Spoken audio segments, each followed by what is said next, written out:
దేశంలో కరోనా కేసులు మళ్లీ పెరుగుతూ ఉండడంతో ప్రజల్లో ఆందోళన వ్యక్తమవుతోంది. ఇటు తెలుగు రాష్ట్రాల్లోనూ కొత్త కరోనా వేరియంట్ కేసులు నమోదవుతూ ఉండడంతో మరోసారి ఆయుర్వేదం బాటపడుతున్నారు ప్రజలు. కరోనా విపత్తు సమయంలో ప్రాచుర్యంలోకి వచ్చిన నెల్లూరు జిల్లా కృష్ణపట్నానికి చెందిన ఆనందయ్య కరోనాను ఎదుర్కొనేందుకు మరో ఔషధాన్ని తయారు చేసే పనిలో నిమగ్నమయ్యారు. ఔషధ తయారీ కోసం మూలికలు సేకరించేందుకు అడవి బాటపట్టారు. కొత్త వేరియంట్ ను ఎదుర్కొనేందుకు ఎలాంటి మందు తయారు చేయాలనే దానిపై ప్రయత్నాలు ప్రారంభించారు. కరోనా కొత్త వేరియంట్ ఎదుర్కొనేందుకు ప్రభుత్వం సహకారం అందించాలంటున్న ఆనందయ్యతో మా ప్రతినిధి నరసింహులు ఫేస్ టు ఫేస్. దేశంలో మరోసారి కరోనా భూతం వెంటాడుతోంది. JN1 వేరియంట్ ఇప్పటికే ఉత్తరాది రాష్ట్రాలను కుదిపేస్తోంది. తెలుగు రాష్ట్రాల్లోనూ అక్కడక్కడ కేసులు నమోదవుతున్నాయి. కరోనా అనగానే మనకు ముఖ్యంగా ఏపీలోని నెల్లూరు జిల్లాలో ఆయుర్వేద వైద్యుడు ఆనందయ్య గుర్తుకొస్తారు. ఆయన ఈ అటవీ ప్రాంతంలో మూలికల కోసం అన్వేషిస్తూ మనకు తారసపడ్డారు.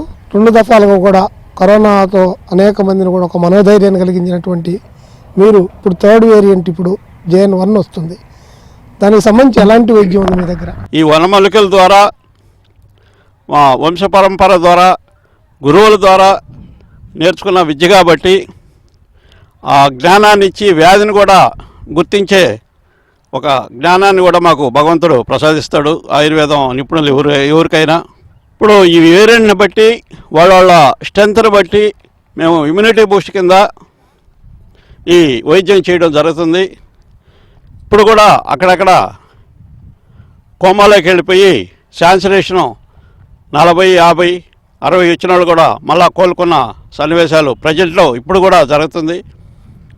దీనికి సంపూర్ణమైన ఆరోగ్యాన్ని ప్రసాదించేదానికి ఆయుర్వేద నిపుణులు సిద్ధంగా ఉన్నారు. దీనికి గవర్నమెంట్ కూడా సపోర్ట్ చేసి సంపూర్ణమైన ఆరోగ్యాన్ని ప్రకటిస్తే ప్రతి ఒక్కరూ దీనివల్ల నష్టపోకుండా ప్రాణ నష్టం లేకుండా జరగద్దని చెప్పి నేను మనవి చేసుకుంటూ దీనికి కావాల్సిన మూలికలు పోయినసారి ఇచ్చిన దానికి ఇప్పటికీ మార్పులు వస్తున్నాయి. ఇమ్యూనిటీ తక్కువ ఉంటుంది. ఆ ఇమ్యూనిటీ తగ్గట్టు ఇస్తే మనం వితిన్ 2-3 డేస్లోనే మళ్ళీ రికవర్ అయిపోయి వాళ్ళు హ్యాపీగా వాళ్ళ పనులు చేసుకునేదానికి యథాస్థితికి వచ్చి వాళ్ళ పనులు చేసుకోగలరు. ఎలాంటి వ్యాధినైనా నయం చేసే శక్తి సాంప్రదాయ వైద్యానికి ఉంది.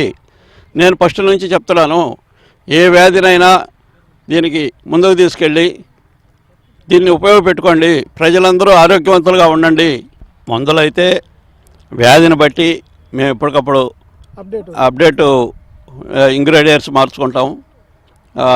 అంటే మూలికలను మార్చుకొని వాటికి తగినట్టుగా ఇచ్చి అదే 2-3 రోజుల్లోనే నయం చేసే శక్తి మూలికా వైద్యానికి ఉందని చెప్పని నేను మనవి చేస్తూ, మూలికా వైద్యంలో ఒక కరోనానే కాదు JN1 కానివ్వండి, ఇక ఎలాంటి జబ్బులకైనా ఎలాంటి విపత్తులకైనా ఆరోగ్యపరమైనటువంటి విపత్తులనైనా ఎదుర్కొనేందుకు తమ వద్ద వైద్యం ఉంది. దీన్ని పూర్తి స్థాయిలో నమ్మి వాటిని వాడాలని అంటున్నారు. అలాగే అనేకమైనటువంటి ఆరోగ్యపరమైనటువంటి రుగ్మతలకు కూడా తమ వద్ద వైద్యానికి అందుబాటులో ఉన్నటువంటి అన్ని ఇంగ్రీడియంట్స్ కూడా ఉన్నాయి. దీన్ని కూడా ఎదుర్కొనేందుకు సిద్ధంగా మందులు కూడా తయారు చేస్తున్నాము. దాన్ని వాడి ఆరోగ్యాన్ని కాపాడుకోవాలని చెప్పి కూడా ఆయన చెప్తున్నారు. కెమెరా పర్సన్ ప్రవీణ్తో నరసింహులు, HM TV, నెల్లూరు.